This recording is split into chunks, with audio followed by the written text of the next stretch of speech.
we were driving home from Lake Travis, and while we're driving, Chris and I were just sitting here talking about the different things, tips and tricks of Lake Travis that we wish we would have known before we went, and the things that we are glad that we asked or should have asked to marinas and restaurants and stuff. So I'm just gonna film it so that way, in case anyone else is going to Lake Travis and you want information about what to do, where to go, we are towing our boat. You can kind of see through there.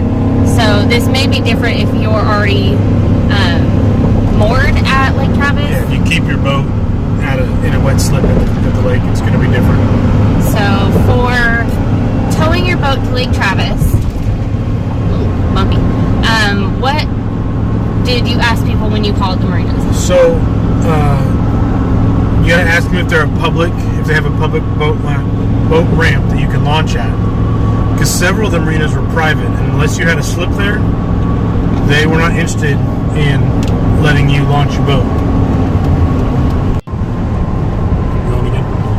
Yeah. So the other thing you got to ask is what the lake levels are like, and if they have a slip deep enough to launch the boat. The lake was down, probably 15, 20 feet? Yeah, some people are saying like 30 feet. Yeah, some people are saying it was pretty low. We saw a lot of boat ramps that stopped, and they were 10 feet short of the water.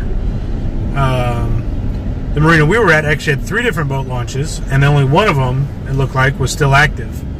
So, so we ended up launching our boat at Highland Marina in Volente, which is near Austin. And we went there because the cost... So they charge us $20 to launch and $20 to load it.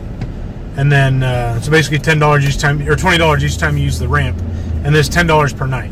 So for a 3-day weekend, they charge us $60. So you also have to ask when you call a marina, can I keep my trailer, truck, whatever, overnight? Yeah, so there were several nice parks. The $10 to $20 is pretty standard for a launch fee in the area. But a lot of places wouldn't let you keep your truck and trailer overnight. So it's just a day use thing. Other places, like you say, you have to be a member to launch. So you got to check for that.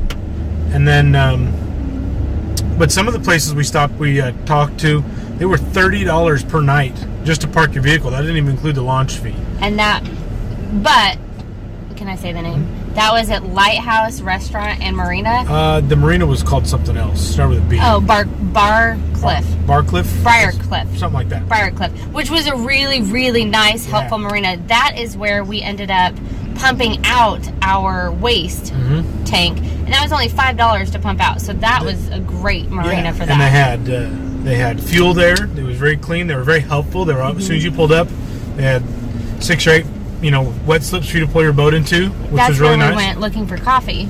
And the guy asked us right away, though, he said, you don't even have to get out of your boat. I'll bring it to you, ice, whatever you need. He brought the ice into our boat for us. Yeah, so that was Briarcliff Marina. They were really helpful. That's where we got our fan, which helped us get through the night. A lot. And then another marina that we went to was... where we ate at the first night. I don't remember the name of the marina, but they had a restaurant right on the lake, floating restaurant, and it was called something Gar. Gnarly Gar. The Gnarly Gar. And Garly Gar. Garly Gar. It's Gnarly Gar. Gnarly Gar. And it's funny, they were closed this morning. It is Memorial, but you figure a lot of marinas are closed on Mondays because it's the slowest day of the week for them. But you figure on a holiday Monday they'd be open. Today is Memorial Day, and we're heading home, and we stopped at that marina for gas, and we waited around and walked around, and there was nobody there, and we were there at 9:30, and no one was there. We were going to also stop at Platinum Marina. No, Platinum Marina is the name of the boat place that towed us last time. Okay. The marina where they were in is Emerald Point. Emerald Point, I think. Okay, and that was another nice marina, but we don't know anything about their launching or anything. But we do. There was a private marina. They didn't have public that's right. boat ramps, Yeah, we couldn't launch there. So, okay, couple tips. So let's back up. Call the marinas that you want to go to. Can I launch my boat if I'm not a member there? And how much is it to launch? How much is it to park my truck and trailer overnight? Yep. The other thing, if you don't want to stay, like with our boat, you can either stay in a wet slip and plug in, or you can just go out and anchor down and maybe have a generator. Or ours is out of the boat right now, so we just toughed it out in the heat With a fan. With fans, but a lot of places will also rent you a wet slip. So if you're going to play around the lake all day and then just pull into a slip, tie up to a dock, plug in shore power and plug in water if you have a boat like that, like ours, that's really nice. And that can range anywhere from $20, $30 to $50, $60 a night. Yep. So depending on what you want to do, ask that as well. All right, well, hope that helps. We'll show a couple clips from that. Otherwise, stay tuned for our full video of our weekend at Lake Travis. But hope those tips help.